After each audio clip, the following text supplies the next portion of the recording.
Have you ever thought about what you'd do if a heart attack struck and you were completely alone? It's a scary thought, and unfortunately, it happens more often than we realize.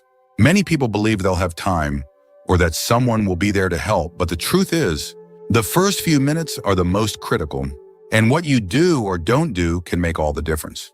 The good news is, even if you live alone or spend most of your time by yourself, you can still survive a heart attack if you act fast and know exactly what to do.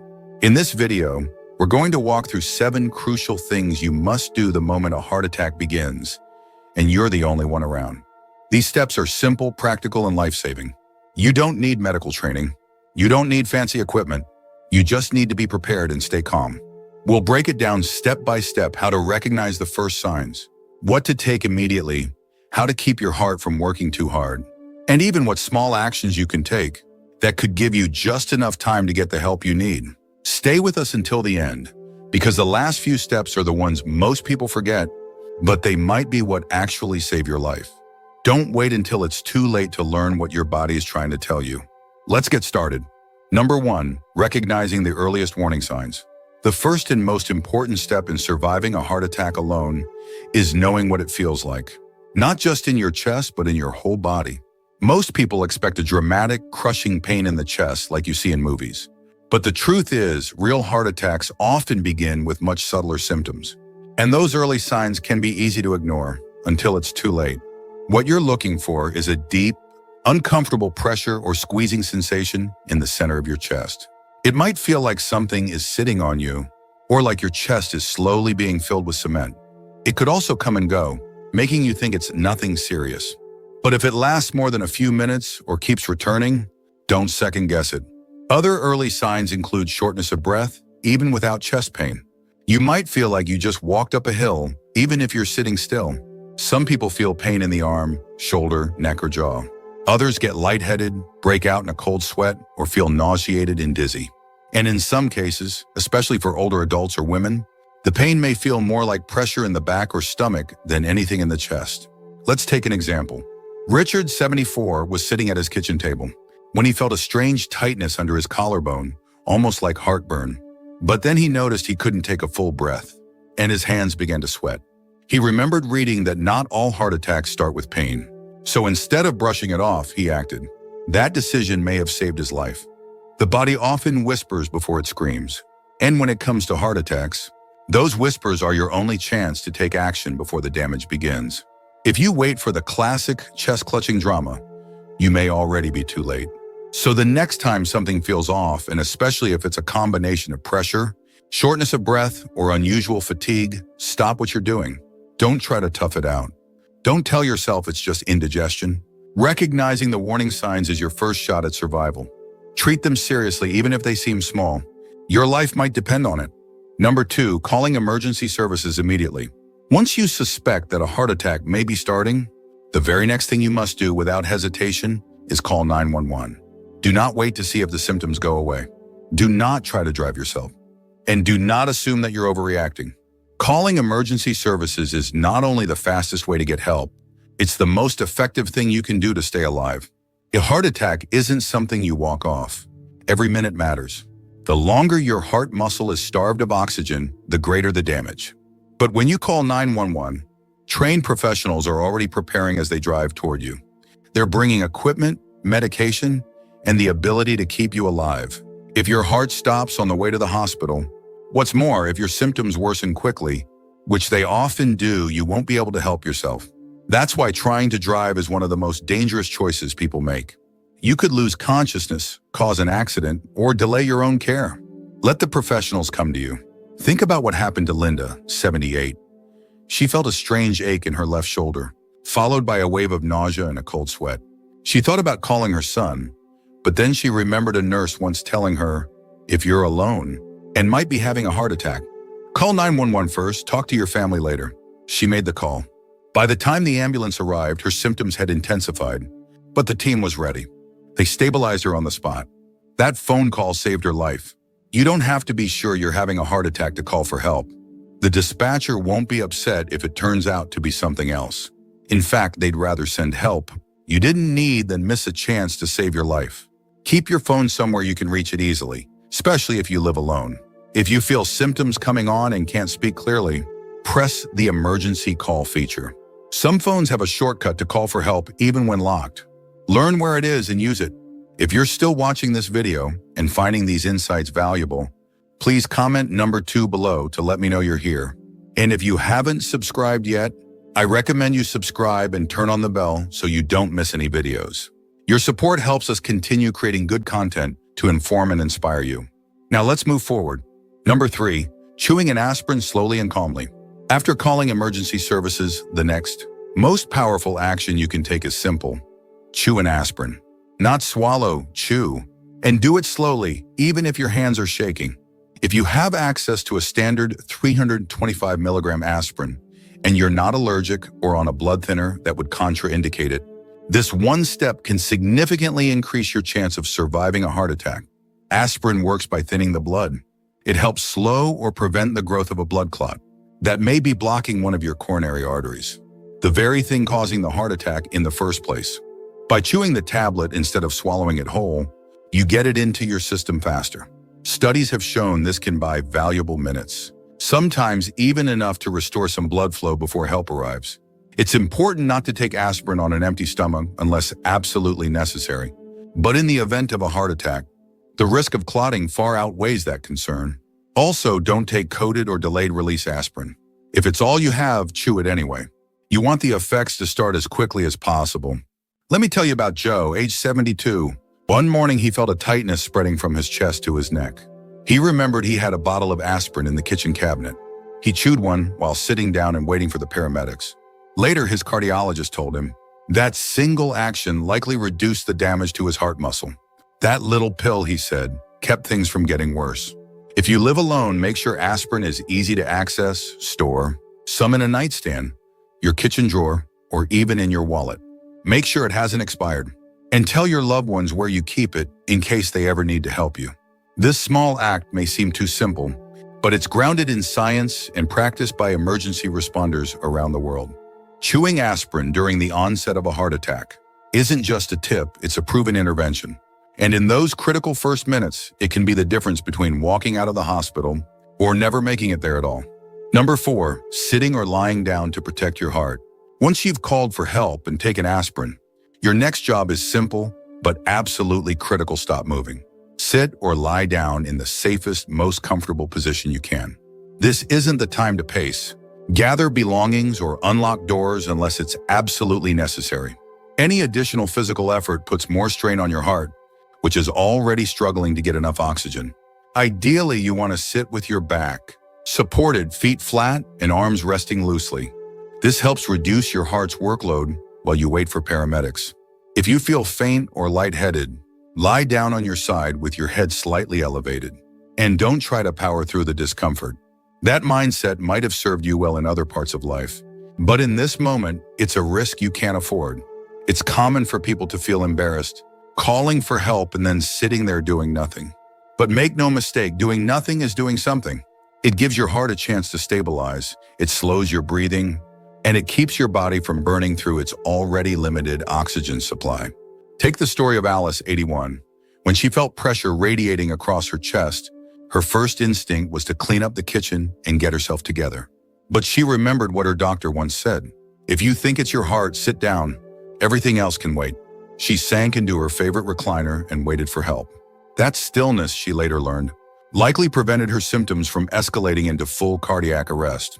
So if you ever feel those symptoms creeping in, pressure, shortness of breath, dizziness, don't try to finish what you're doing.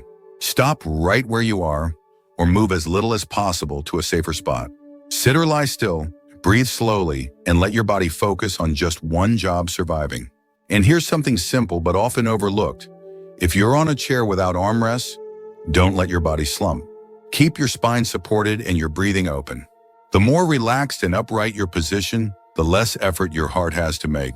If you're still watching this video and finding these insights valuable, please comment number 4 below to let me know you're here. And if you haven't subscribed yet, I recommend you subscribe and turn on the bell so you don't miss any videos. Your support helps us continue creating good content to inform and inspire you. Now let's move forward. Number 5, unlocking your door for emergency responders. If you still have enough strength after calling for help and settling down, one of the most helpful things you can do is unlock your front door. It may seem like a small step, but in an emergency, even seconds matter, and a locked door can delay treatment when time is everything. Paramedics are trained to break in if needed, of course, but forced entry adds time, causes damage, and might even startle or injure you if you're close to the entry point. Unlocking the door in advance lets them walk right in and begin care immediately. That simple act could save several minutes that your heart might not have. If you live alone, especially in an apartment or gated community, think through the logistics before a crisis ever happens. Is your door easy to open from the inside? Do you have a visible address? Is there a spare key someone close by can access? These are things that don't seem urgent until they suddenly are. Consider Paul, 76, who lives in a small condo. When his symptoms began, he called 911, chewed an aspirin, and unlocked his door, all in under 2 minutes. The paramedics said that single action helped them reach him 30 seconds faster and saved them from having to break in. That's the last thing I would have thought of, he later said, but it might have been what got me help just in time. If walking to the door feels too risky, don't do it. Sit down and focus on your breathing. But if you're close to the door and feel steady enough to reach it safely, go ahead and unlock it. You might also consider a smart lock with remote access or a medical lockbox for your key, especially if you live alone or have mobility challenges. It's a small act of preparation, but it sends a message to the people coming to save you. You're ready. You've done your part. Now it's their turn to do the rest. Number 6, using your phone's speaker or medical ID features. If you're waiting alone during a heart attack, your phone becomes more than just a communication tool, it becomes your lifeline. And one of the smartest ways to use it in that moment is by switching to speakerphone. This allows you to talk to emergency responders hands-free, so you can focus on breathing and staying as calm as possible without needing to grip your phone tightly or hold it to your ear. When you're under distress, even the act of holding something to your ear can make it harder to breathe. Using speakerphone not only reduces physical strain, but allows the dispatcher to hear you more clearly if you suddenly become too weak to talk. It also lets them listen for signs of your condition in the background, your breathing, your movements, even your tone. Beyond that, every smartphone now has something just as critical: your emergency medical ID. On an iPhone, it's accessible even from the lock screen.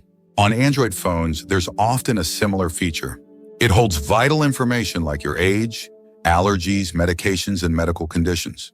If you're unconscious when paramedics arrive, this data can save time and guide decisions about your care. Take Susan, 79. She passed out just moments before help arrived, but because her phone had her medical ID set up, the paramedics knew immediately that she was diabetic and allergic to penicillin. That saved them from giving her something that could have made things worse. And they were able to call her daughter using the emergency contact listed right in the phone. Setting up this information takes less than 5 minutes, and it lasts forever.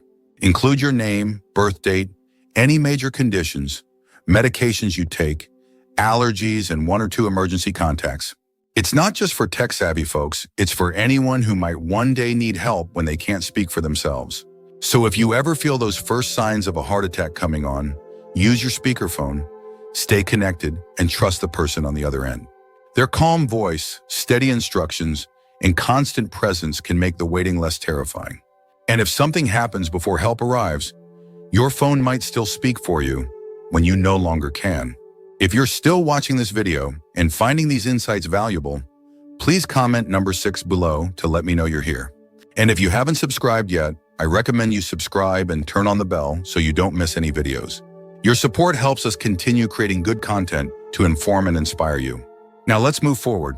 Number 7, slowing your breath to steady your heart. In the middle of a heart attack, it's easy to feel like panic is taking over. Your chest feels tight, your thoughts race, and every second seems louder than the last. But there's one final tool you still have: your breath. And if you use it well, it can calm your nervous system just enough to give your heart a better chance at holding steady. Controlled breathing isn't about curing the heart attack. It's about keeping your body from spinning into full-blown shock while help is on the way. The more anxious you become, the faster your heart may beat. But slowing your breath can gently pull that rhythm back down. You don't need a special technique. Just try this: breathe in slowly through your nose for about 4 seconds, hold it for a moment, then exhale gently through your mouth for 6 seconds. Do it again.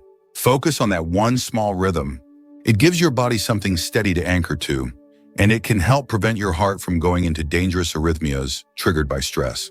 Consider what happened to Frank, 83. When the pain hit, he felt like he was drowning in fear. But he remembered a simple breathing exercise his doctor had taught him during a checkup. He focused on each breath, kept himself still, and let go of the panic. By the time the paramedics arrived, his heart was still unstable, but not in full arrest. I just kept thinking, stay calm, stay alive, he later said. You can practice this breathing anytime. When you're resting, when you're feeling anxious, even when you're watching TV. The more familiar it feels, the more instinctively your body will return to it when the stakes are high. Your breath won't fix your arteries, but it can buy you time. It can keep oxygen flowing and help your heart hold on. And sometimes in those final moments before help arrives, that's the only edge you need. Stay still. Stay alive. Final thoughts. At the end of the day, surviving a heart attack alone isn't just about luck. It's about preparation, awareness, and calm action. These 7 steps may seem simple on their own, but together they form a powerful chain that can save your life. Recognize the warning signs. Call for help immediately. Take aspirin if you can. Sit or lie down to conserve your strength. Make it easier for help to reach you. Use your phone's tools wisely, and slow your breathing to keep your heart steady. Each one of these measures buys you a little more time. Each one gives you a little more control, and each one says something important, that even when you're alone, you're not powerless. Heart attacks can feel like the most frightening kind of solitude, but these steps remind you that you're not truly helpless, not even for a second. You have tools, you have knowledge, and you now have a plan. So ask yourself, what stood out the most to you today? Was there a step you hadn't considered before? Or one that you now see in a different light? Think about how you can apply this to your own life, and maybe even share it with someone you care about. It might not just save your life, it could save theirs too. Thank you for joining us today. We'd love to hear from you. Leave a comment below and share one thing you learned today and how you plan to use it in your life. Your thoughts are important to us, so don't hesitate to share them. Reading your comments gives us great motivation and encouragement. If you enjoyed this video and found it helpful, please like, subscribe, and share. Your support helps us continue creating good content to inform and inspire you. Thanks for watching, and we look forward to seeing you in the next video.